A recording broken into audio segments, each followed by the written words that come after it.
Hola, sóc la Gemma Lienas i avui us porto aquesta novel·la de la Sílvia Soler, L'estiu que comença, que ha guanyat el Premi Ramon Llull 2013 i del qual jo mateixa vaig ser jurat, és a dir, que vaig ser una de les persones que va votar aquesta novel·la. És una novel·la editada per Planeta. La mateixa Sílvia Soler la va definir com una novel·la estiuenca, perquè és una novel·la optimista, una novel·la àgil, fresca. És estiuenca, però jo us la recomano que us llegiu en qualsevol moment de l'any perquè és una novel·la molt recomanable. Passa tota en un poble inventat, un poble de la costa que es diu Sorrals, que queda entre el Maresme i la Selva, i la història segueix la vida durant 50 anys de dues famílies, la família Reig i la família Balart.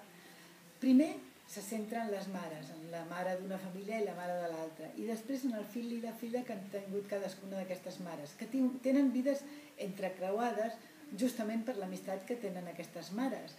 El noi i la noia de vegades tindran situacions més pròximes, de vegades més llunyanes, però sempre vides entrellaçades. És una novel·la que beu de les fonts de la novel·la psicològica. Està molt ben treballada, té una trama molt ben treballada i és també molt ben treballada d'estil. Ja us he dit abans, és una novel·la molt recomanable.